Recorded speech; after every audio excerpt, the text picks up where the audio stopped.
is up, everyone? We are back on we're back Big again. Things Coming. Yeah. Hey, guys, how are you today? Amazing. How are you? I'm hyped up on sugar again. This is just the running. Mel keeps bringing these amazing lollies, man. I'm like, It's just to keep me sweet. It's keeping us going. It's what you need, though, on Yeah, a lovely yeah, day yeah. on Sunday like today. Geordie, who have we got with us today? We are so very, very lucky and humbled to be in the studio sharing with the one and only Mr. Jeremy Harry Harrison. Thank How you. you doing, mate? That's more applause than I've got for the last 3 years. Thank you. You're Thanks, most So you're welcome. gonna get- How you going, brother? I'm good. Thank you for Thanks for having joining us. Thank you for coming. Yeah. I know it's stinking hot. Yeah, but it's not early. Yeah, I was That- up at 6 a.m. yesterday to do a radio podcast interview with a radio station in Spain. Right. So, Wow.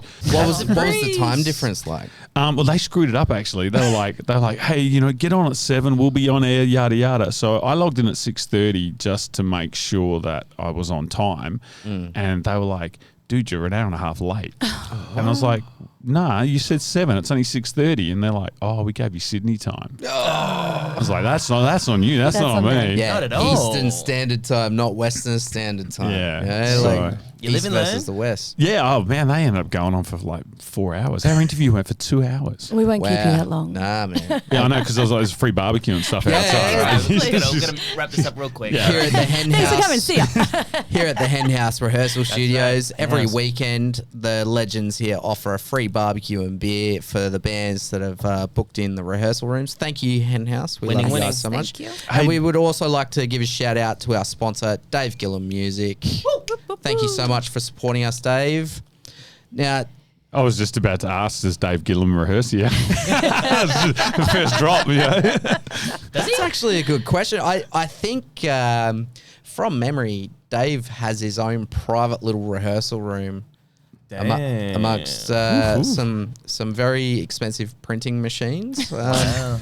That produced this. It did, There in you fact. go, Man, yes. I love this. I want to put it up in my house. You know, I might ask for another banner. He's got his own like natural metronome over the printing. I like it. I like it a lot. Brother, please tell us a bit about your background and where you've been. So musician for the last 25 years now, I think. So now you're just 26 years old. Oh, you are so kind. Look at you go. No, I'm one of the old guys in the industry. Oh. I've been around for a long, long time, but You're from Perth? I am from Perth. Yeah, Perth boy. I Yeah. love it. Love it. And I've been in a few bands throughout my time here in Perth, but I disappeared for a while. Yeah. Went overseas and went over to the East Coast as well for a while, and now I'm back and I'm playing in a new project that I'm writing with a guy over in Cuba. Awesome. Whoa.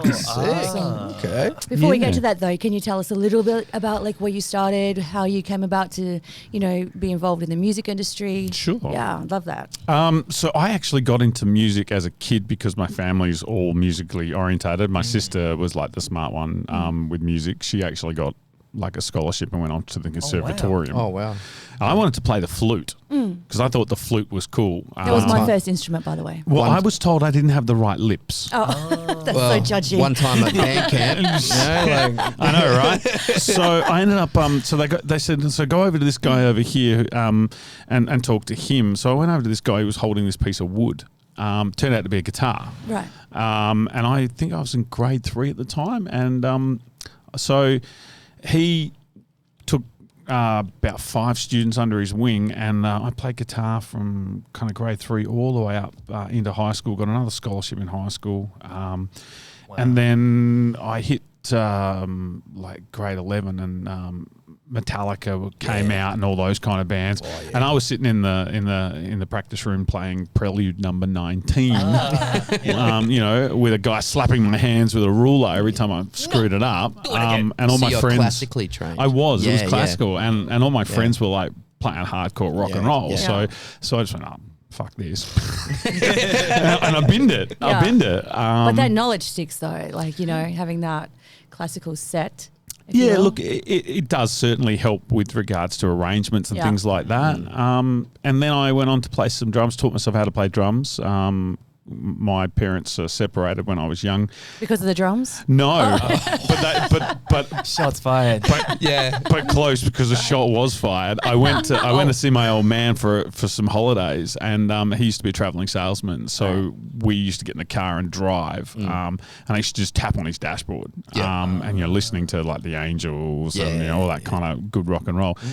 And I got home back to my mum's place where I lived, and there was this drum kit in the lounge room, and a really pissed off mother. Right.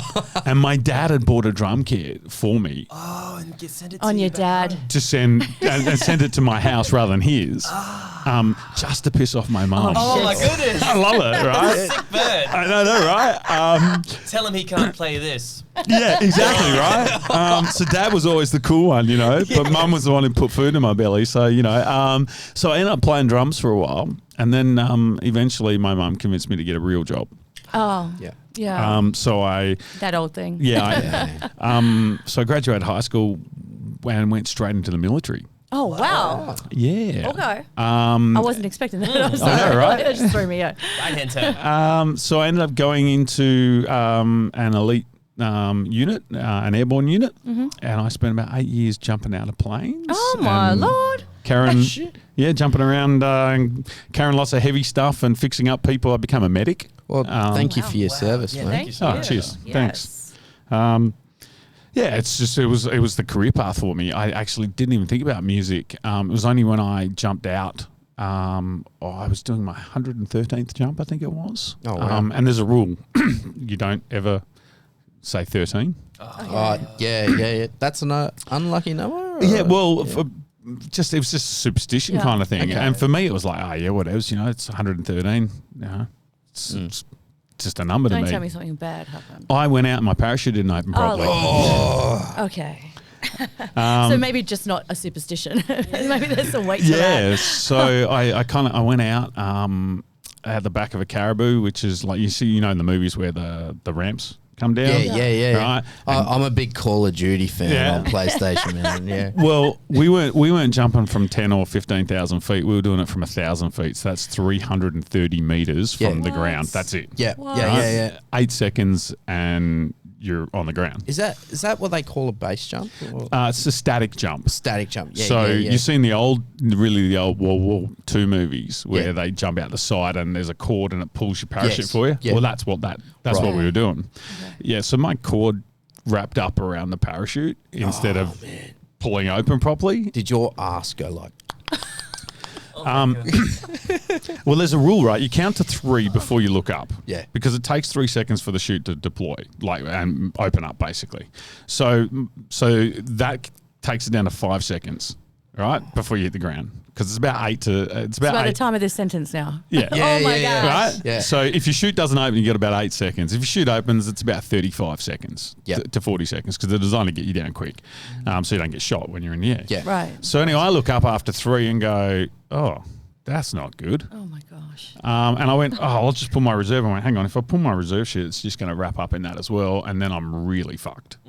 So I looked down and went, not much I can do here, but I'll shake the parachute out a little and see if I can get some air and I'll lock it in and take the landing I got. So that's exactly what I did. I got a little bit of air in one side of the parachute, so it was kind of like a half deflated thing. Yeah. I came in at about 75, maybe 80 kilometres an hour. Oh my. Hit a barbed wire fence. Far out, dude. The fence post snapped and wrapped around my legs.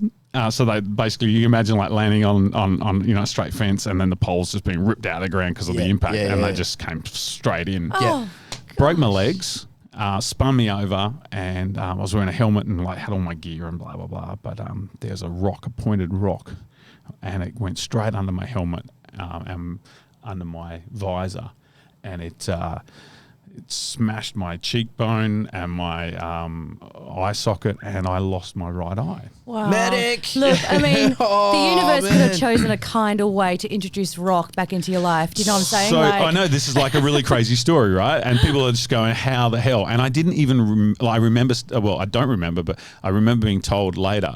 I stood up. Oh man, And I had no idea, right? I was that screwed up, right? Yeah. And then I Is woke that up. adrenaline that does that? I or- don't know because after that apparently I collapsed. I woke up 3 days later in I had a traction. lolly. Yeah. And I was done for. Like that was it. They were like, look, we're really sorry, mate. You're never going to walk again. Have some lollies. That's the least we You've could earned do. them. You've earned them. mate. I thought this was going to be happy-go-lucky interview today. I just popped my cherry on it. Sorry, continue. So, rehab was like, they're like, hey, you're never going to walk again and you've lost your sight and I needed to learn to talk and walk again and do all this stuff because I had like pretty seriously fucked up injuries. Yeah. And so a couple of rounds of surgery to at least save my eye. It just doesn't work anymore. Okay. And then they're like, right, we've got to get you back into rehab. And I had to learn to use both sides of my brain again, which is really quite hard when you take it for granted until you don't have it. Until you play music. Right? Right. And then, so they basically turned around and said, what are you into? And I used to love playing sport and things like that. And they're like, yeah, that's not going to happen, champ. Yeah. And I said, well, I used to play drums. And the physio guy there was like, yeah. Yeah. Left side, right side. Exactly. We're going to start you on paradiddles. We're going to start you learning how to do all this stuff again. Awesome. Learn both sides of my brain. And then the army patted me on the back and said, you've had 2 years to get your act together. Here's a payout of some money and here's a medal and you're out. And that was my career over at 22 years old. Right? Dude. Done. So I was like, fuck, what do I do now? And I thought, I got some money. I'll go and buy a drum kit. Because that's what every 22-year-old does, right? So the one that your dad had bought, that you didn't have that no more. No, Okay. no. Just to be clear. So I bought a drum kit. Your mum was shaking her head. And, I was actually married at the time. Okay. I was already out. Like, I was just, I was living life. So I bought a drum kit and I started to just play and jam out. And I hooked up with a couple of players and I got a rap on the door. And I thought, here we go. Someone's coming to complain. And there was a bloke up the road who said, mate, you guys sound awesome. I've got a party on Saturday. Give you a carton if you come up and play. Done. And I was like, are you fucking kidding me? We play 3 songs. We know 3 songs. Yeah. But it got me thinking, Yep. oh, maybe I could do something here. Something. So, 100%. basically that was how I got back into music. Wow. And, I think without it, I would be a completely different person. See, I love hearing these stories. Yeah, You know, I was on just about to say that. our last episode with Chris, he had a tragic water slide accident, broke his neck. Damn. He was paralyzed from the waist down and he was drowning, man. Drowned. He drowned, came back to live, and he's now opened his own studio from home. Like he's got his own home recording studio. And it's like these stories I hear about, Perth musicians, like having an NDE, a near-death experience, and then to come back and rock and fuck and So roll. resilient. Man. I fucking love it, man. Yes, thanks, man. That's Good the on thing, you, dude. Like music is speaking from my own self, but as all musicians, it's a spirited thing. It comes from inside you. Yeah. It's not something that you just go, I might just pick up the mic and have a bit of a sing. I mean, you might, Yeah. but if it's from you and you creating it, it has to come from somewhere. It's deep Exactly. inside you. Like- So regardless of the shitty things that you can go through, that is the thing that keeps you moving forward. It's who you are. From all that we've Like, heard so far. It's like if it's your soul. Yeah. It's your soul. Like I don't know what I would do if I lost feeling in my hands and I'd never be able to play guitar again. Like, touch wood. Thank you, Jeremy. Dude, I'm a superstitious guy. Yes. We don't You say have the things right like to that. be. But you've Number already said 13. Yeah, but 13 for me is actually a lucky number in China. In Chinese, it's a lucky number. Is it? Yeah. And My it's birthday. there you go. And it's the year of the dragon. Yeah, And I'm I born was in the born year of year- the. I was too. Hey, there you go. See, I'm a fire horse. it's a winner. What? is a fire horse? Well, I'm it. You're looking at it. How do you sit in the chair with the tail then? I'm very talented. Nice. So we've come to this journey now. You've walked us from the past, and now you've decided to do music. Where did you go from the drums back to so you just I love this guy. He's the guy who keeps you guys on track, Yeah, right? well, He's you just just like, take it over we're going to horses bring you and back shit." in here. Thanks, Geordie. Yeah, well done, mate. So, Good save. Good save. yeah. So I just kind of started to play rock and roll, and then I thought, well, I've got to make money and pay my bills and all the rest of it. So someone said, "Oh, you go and get an agent," and so I found an agent and just started,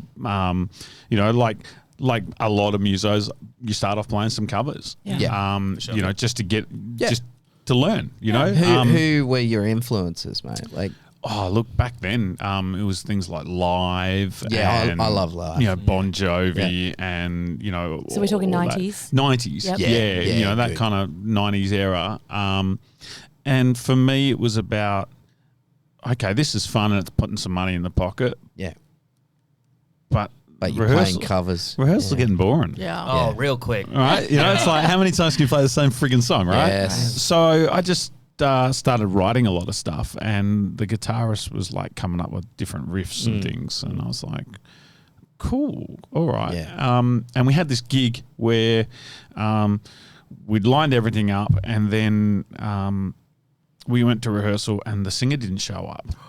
And we're like, has anyone heard from... I can't even remember his name. Let's just have, all right. That guy. That guy, right? Let's just call him Dave. Dave. I knew you'd just let's call him Dave. Dave's nowhere to be seen. So Dave like doesn't show up, right? Yep. And the gig's getting closer and closer, and the boys basically turned around and said, "Well, we can't. It's a brand new venue. We can't kill this gig. You sing backups behind a kit. Yeah. So why don't you just get out the front? It's easy to find a drummer, and you get out the front." And I was like, "Yeah, okay," because I need the money, right? I need the money. Yeah. So I got up, and we found another drummer to fill it, and I remember doing it and just thinking, this is actually pretty damn good. Yeah, it is. Right? I'm liking this. Yeah. I mean, I was scared shitless. Yeah. And, I spent the first set just holding the mic stand like this and going. But then I was like, hey, you know what? I think I might be okay at doing this. Yeah. So, but I didn't think it was a full-time thing because obviously, the singer was in the band and all the rest of it. Turns out that the singer had done a run-up. Fuck you, Dave. Because he had arrest warrants out for him. Oh, gosh. And he hadn't told the whole band. Hadn't told anyone. And he was just like, he skipped town. He actually skipped it over to Adelaide. And Wow, he really scared like me. when I say skipped, he was like, I'm out. Right. And he had like arrest warrants out for him in West Australia, South Australia and Victoria. Oh, my gosh. So like we found that out later, and when he didn't come back, the guy's just like, well, you're it, man. Yeah. And that was kind of it. So we started to write our own stuff. And Were you happy with that? Like now that you've been kind of like Yeah. forced into that singer front person position, like was that? Like I a really thing? struggled because I'm a really shy person. Oh sure, I see that. I saw that from the first minute. Yeah. So I got introduced to this term a couple of weeks ago. These things called happy accidents, Yeah. right? I've had a few of those, Yeah. but we're not talking about that on this show. A happy accident is something where you have no regrets, and it was just like a total fluke. It's like, yeah, that'll do. Yeah. Yeah. Yeah. That's Works out for the best. kind of like Yeah. half my music career, just quietly. It's just You and me both. It's happy accidents, Bunch of happy accidents. So yeah, we basically started a band and we started to write our own stuff, and we went over to the East Coast and recorded some stuff over there, and we're just learning our way through things. Yeah. And then we thought, what the hell? We've got an album, we've got a CD. Let's do some stuff, and we got invited to go and play a couple of shows in the States. Oh yeah. Just some random festivals, and I thought, well, why not make this a tour? Wow. So that's You'd be mad not to, right? yeah, right. So that's kind of what we did. We got a manager, and then we got a booking agent over there, and we organised a tour, and we kind of went off and did our thing. And had a lot of fun, and then the band came back, and there's what often happens with young bands. You get back and you go through that post-tour depression. Yep. And you don't know how to deal with it. On stage, Right? So the band kind of started to fracture a little bit. And then we got invited to go and perform in Iraq. Wow. To entertain the troops. Sorry. This is under the band name. Oh, he's thinking about it. Oh, wow. Dave's long gone. Gosh. Dave's long gone. I'm so sorry. I can't actually remember it's that long ago. That's so good. But that shows I'm like, wow, history. far out. But you put you on the spot. You weren't prepared. So. But you got to play for troops in Iraq. No. So you didn't go. So we got invited to go and entertain the troops. Yeah. And my bass player at the time was like, hey, my wife is not letting me go. Okay. Like, Iraq is way too dangerous Yeah, right now. yeah. I'm like, I no, it's all understand. behind the scenes. Yeah, I don't know. No, I'm not going. Yeah. So I had to decline. The Avenues were around at the time, and so I put them forward to so they ended up going off to Iraq. Oh, right. Right. And we got the Solomon Islands instead. Okay. And I remember being on stage in the Solomon Islands on New Year's Eve, and it was quite funny because the unit that was over there at the time with the police force kind of maintaining and training their police force, they were actually my old unit. Whoa. Oh my god. Which I had no idea about, right? No idea at all. So it was kind of crazy. And I remember the two major things about those shows was we were playing New Year's Eve, and I got on stage and I looked out, and the entire area it's all fenced off, obviously, but it was all completely pitch black. Yeah. Right? I mean, like, not even small lights. It's like pitch black. Yeah. And the stage is like lit up like a fucking Christmas tree. Yeah. And I'm thinking, it's kind of cool. And I lean over to the guys looking after us and who got us. And I said, man, what's going on? Like, did we lose power or something? He goes, oh, no. That's just for the snipers. And I looked at him and I said, you're fucking shitting me, right? Yeah. And he's like, no, what we've had trouble with in the past is because we're so close to the coast, people who want to cause trouble, they actually get in boats and from the ocean, they just take pot shots at us. Yeah. And I'm like, so I'm on the fucking stage, lit up like a big friggin', just put a friggin' cross on me. What the hell? And everyone else in the audience, they're like dark as. And he's like, it's pretty much how it is. So that was the first thing I remember about playing the Solomon Islands. The second was he said, I hear you play golf. I said, I love golf. And that was the other reason why I took up golf hand-eye coordination. Because I've only got the one eye. Yeah. And he goes, great, tomorrow we're going to play golf. Yeah. So I went out to play golf with him. I was hitting my balls out into the rough, and I'm glad I said golf first because I saw where your mind was going, bro. Can't help himself. Oh my god! Man, just have another lolly. I like golf too, but I spend too much time at the 19th hole, quenching my thirst. Well, we had these two little kids with us, and their whole job was to go and get the balls whenever you hit it off, whatever. And I hit one off in the rough, and I was like, I'll just go and I'm not going to drop a shot. I'm going to hit it. He goes, no, bro.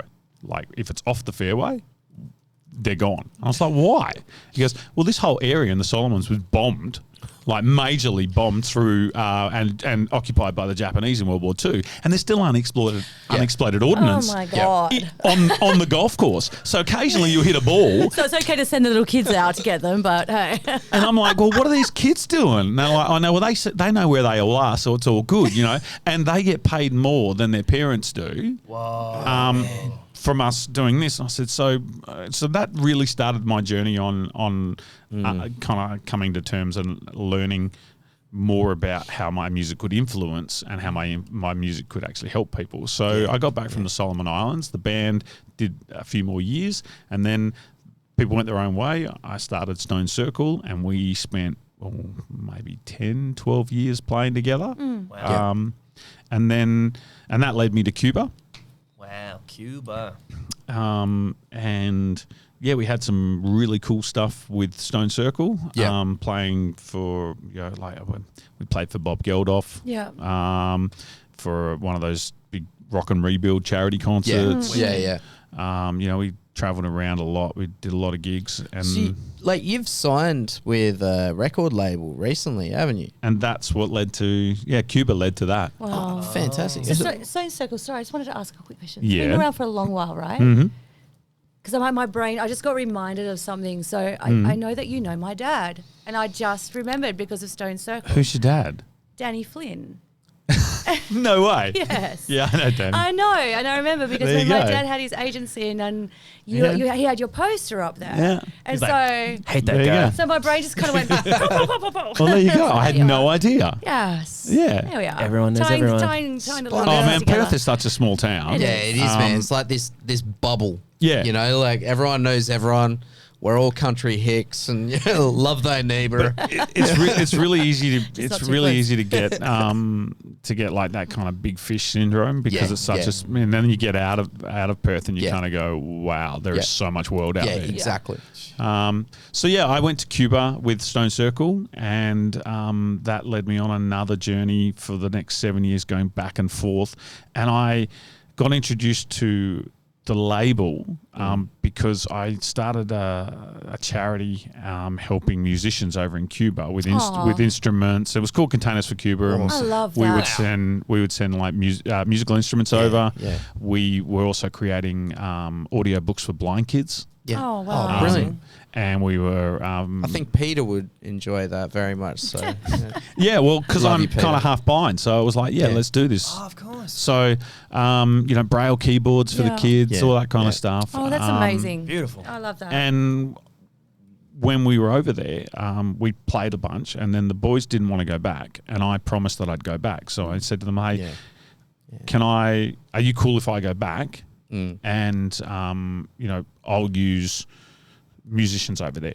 But we'll play all the Stone Circle stuff. Yeah. So you used to get your royalties and all the rest. And they're like, yeah, whatever, man. Like, we're cool. Go do what you need to do. So I did that, and that's where the charity started. And we ran that for 7 years. And I basically, the musicians I was using as a session musos, they had their own band called Mephisto, Right. which is like this black metal, the first black metal band in Cuba. Right? Shit.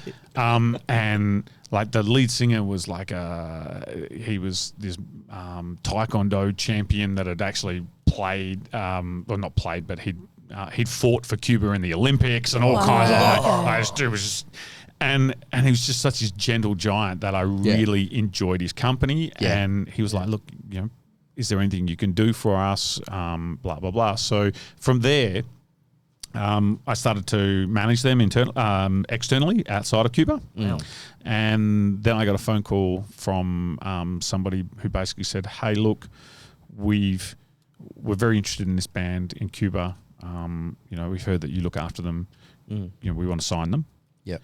So I helped do a distribution deal for that, and that led me to Carlo, because Carlo owns Wormhole Death, Yep. Right. Yep. but he also owns Epictronic. Epictronic. It was a long fucking way of getting around to answering your question. But we right? needed to know all the details. You Need it. signed Yeah. your band now with Epictronic, haven't you? So basically, through working with Carlo with Mephisto, he was like, before I get into business with these guys, I'm going to do research on them. And of course, part of that was doing research on me, Yeah. Of course. because I'm the manager and I'm the guy who's looking after everything.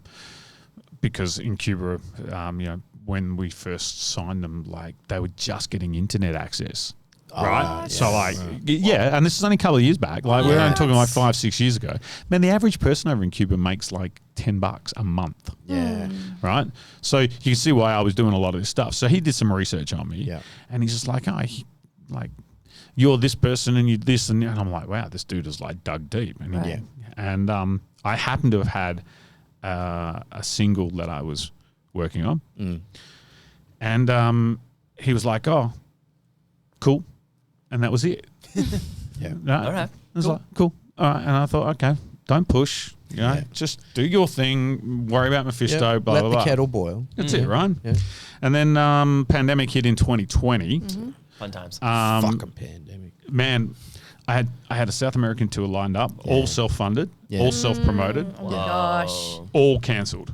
Yeah. Right, and the Colombian airline was just like, "Hey, we got your money. We don't care. Right. Fuck you." And what are you going to do about it? You're gonna come over here? I don't think so. Right. You know, so lost like 15 grand.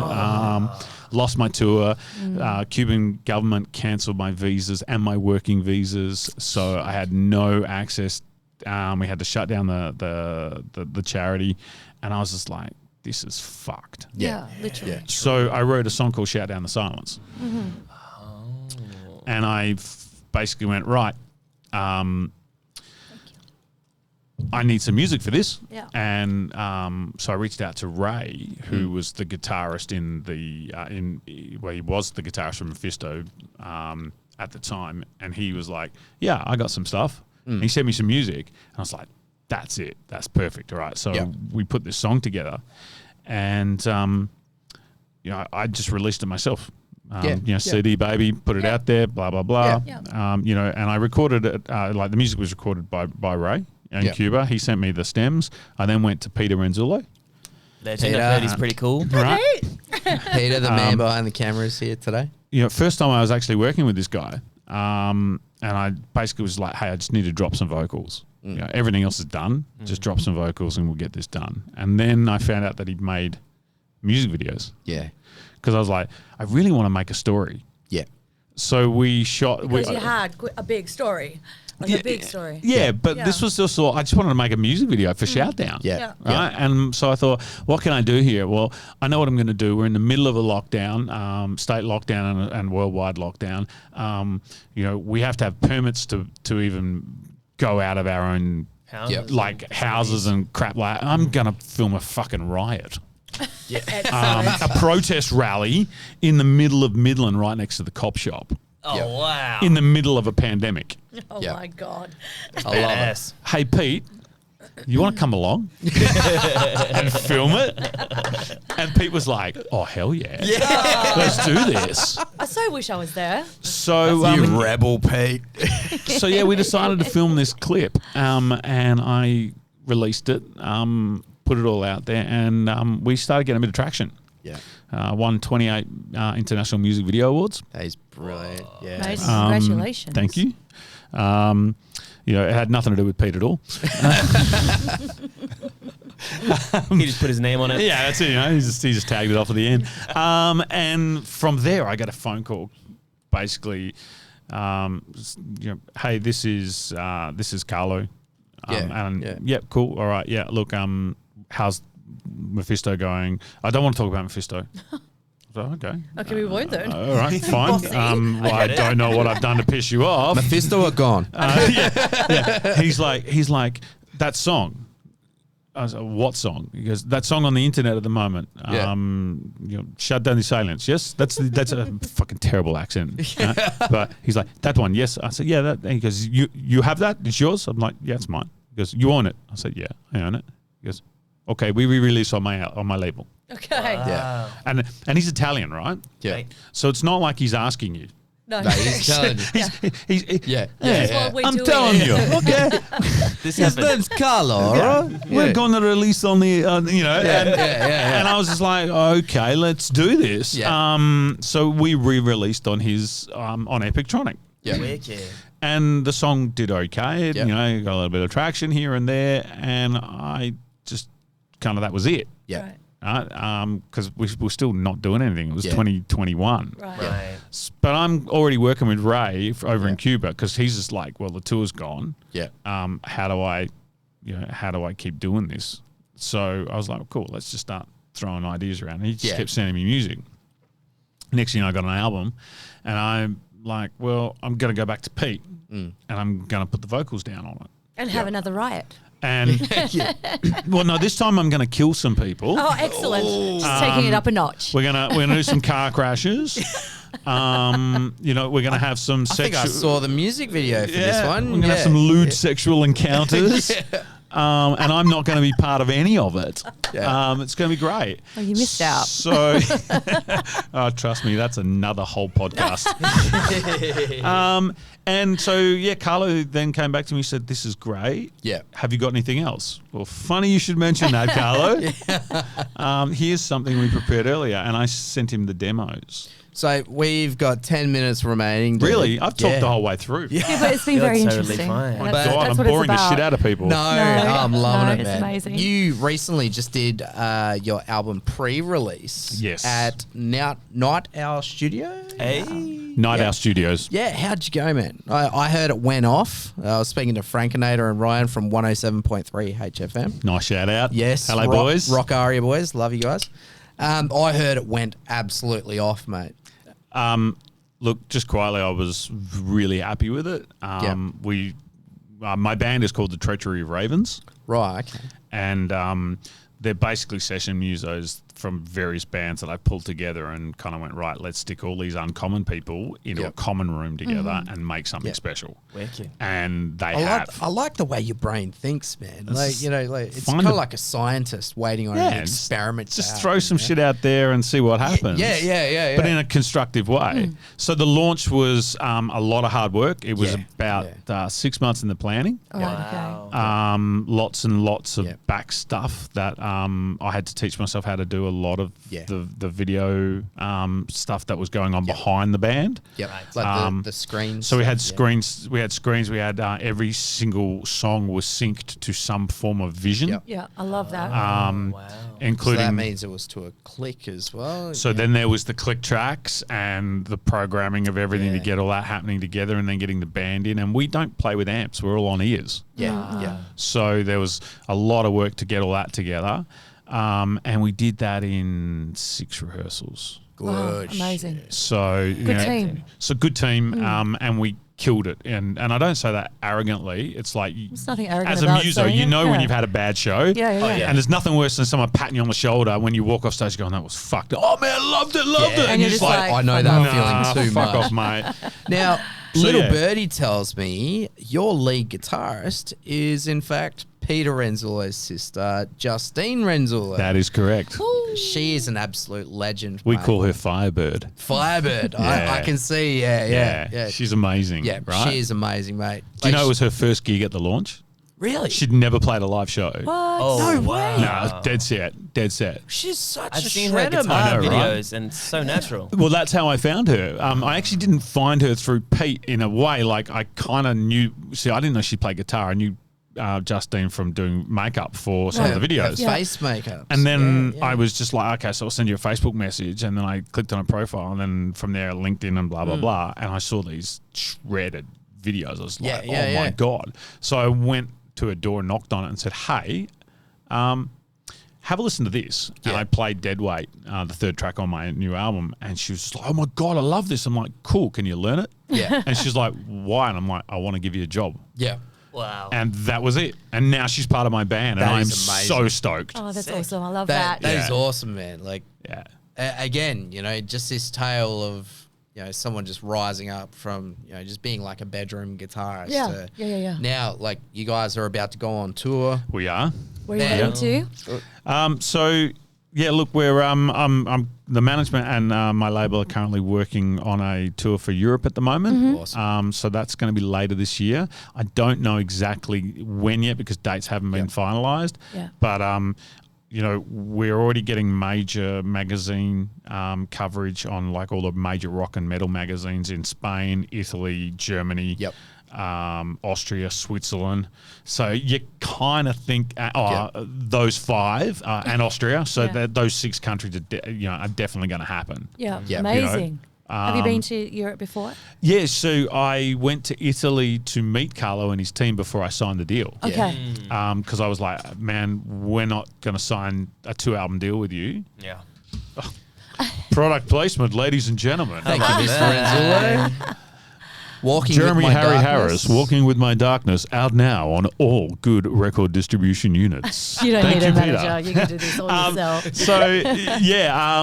Let's put that in front of the Can camera. I just do that? Yeah, There just we do that. go. I was going to have a look at it. So, yeah, I went to Italy to meet the team and, you know, my whole thing was I'm not going to sign with you unless I know who you are and how you operate as a team. Yep. And they are perfect for what I do. Yeah. And they are supporting me massively. They're getting lots of promo and lots of press for me. Yep. And now we're looking at a tour where we're going to take the band over and we're going to go and probably play 15 to 20 shows. You're Amazing. living the rock star dream to go on tour in another country, you know. Yeah, it'll be the first tour for most of the guys in the band. Yeah, I mean, I've done multiple tours around South America and, you know, played some really crazy gigs and some really shitty gigs. So to me, it's kind of like, this is my job and I love it. Yeah. And I'm so blessed to be able to do it. Well, we can't wait to hear how that goes. We'll have another catch up when you get back and maybe bring I think a we've couple only of just members scratched of the the surface with your bands story, my in and friend. have a jam. Like I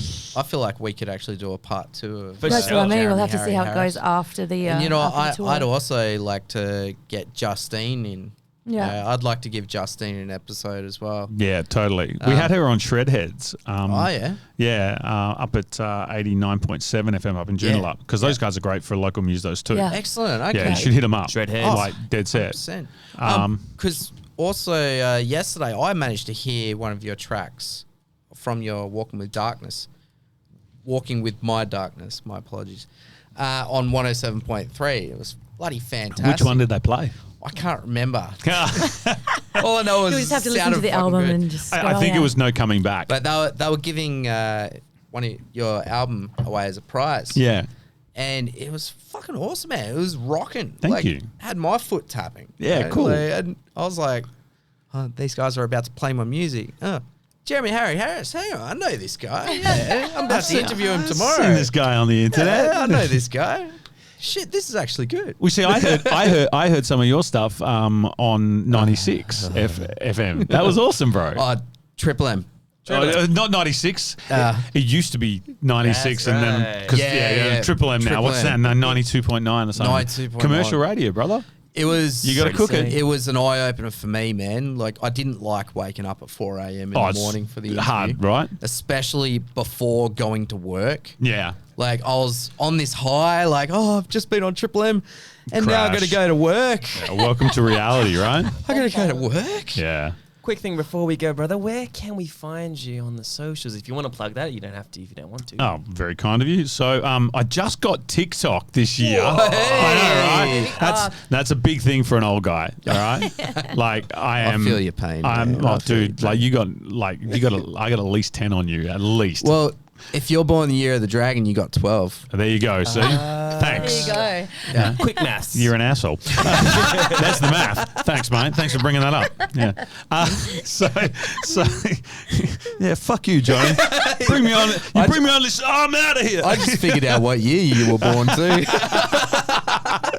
Yeah. You know what? You want to get out of here alive? No. Where's Dave when you need him? Where's Carlos? Dave? I'm not messing with a military talk to man. Carlos So, about yeah, look, socials, jeremyharryharris.com.au, facebook.com/jeremyharryharris. Would you believe it? Same with Instagram. Makes sense. Same. Oh, look at that. TikTok as well. Yes. I know, right? It's just You're consistent. continuity. That's Absolutely. it. If there's a social media platform, you got to be on it. Well, I still haven't worked out how to use TikTok. I'm doing trying to it. figure out how to use Twitter or X. X. Yeah, look, X is long gone now. It's all about Insta's back Yeah. and TikTok. That's Yeah. it. And now that Universal's dropped all the majors off TikTok, Yeah, I noticed that. dude, I'm loving it. Yeah, it's great for us. Hey, shout out to Universal. Thanks to helping out the indie guys that aren't on your label. Yes. You guys are awesome. Cool Thanks for dudes. taking all those guys off because I it's noticed killing that it. too because I was actually able to use some of my own music for Exactly. a video. Yeah. I was like, hang on, How do I do wasn't this? able to do this the Yeah, other day. yeah. Yeah. And a lot of that has to do with the licensing and the way things are panned out from getting rid of all those artists off to, you know, and it sucks for them, but I see what Universal are doing Hey, and they can do what they want to helps do. us. But for me, TikTok and Walking with My Darkness is now out on Spotify. Yep. Yes. Wicked. Bloody oath. Check it out. Is it the same with the Treachery of Ravens on all the socials? So with the Treachery of Ravens, we actually don't have a social for them. Right. So it was always just me as a soloist. Yeah. And it wasn't until I signed and we got the album ready to go that Carlo was like, you need to tour this. And I'm like, well, shit, I don't have a band because Right. my writer of all the music is in Cuba. Yeah. So he writes all the music. I do all the arrangements, I write the lyrics, I write the vocal melodies, and that's how we've worked for the last 3 or 4 years because pandemic and we weren't doing anything. And he's like, no, man, you got to get a band. So that's when I got the musos, and then I was like, I need a name. And you have a murder of crows, but you have a treachery of ravens. I like it. So I'm like, damn, I like that. Yeah. Let's go with that. COR. Yeah. So we don't actually have any socials for them yet, but they will end up getting their own entity. It's a bit like Bruce Springsteen and the E Street Band. Yeah, exactly. That kind of vibe. And I mean, Harry Harris. Justine's like risen up as well. Like she's going off on social media as well. Gonna get her to the point where I said this to her after our first radio interview, which she did. I said to her, "There's going to come a time where very, very soon, I think, where we'll be on tour and someone will come to the show and they will tap you on the shoulder and they're going to offer you something more than what I can offer you." Yeah. And you're going to go, "Oh, I can't because you're loyal and you're a lovely person and I'm going to fire you." Oh, amazing. So that you can go and take And that this band is called Colormine. Lovely. Justine? Justine, she's gonna be a superstar. Nah, too easy, brother. Jeremy. Mate, Thank you so much. Thank for you so coming. much Your for coming in, stories are buddy. amazing. Thank you so much for having me. You're an Mate. incredible humanitarian as well as a very talented songwriter, musician. and I salute to you, Jeremy. Thank you very much. Thank you very much for Thank you having for me, having guys. us. Thanks for coming Big down. things coming. Big Shout things out to coming. Dave Gillam Music. Boom, boom, Not boom. that Dave. Not that Dave. Not that Dave. See you around, guys. Big See you things coming. guys.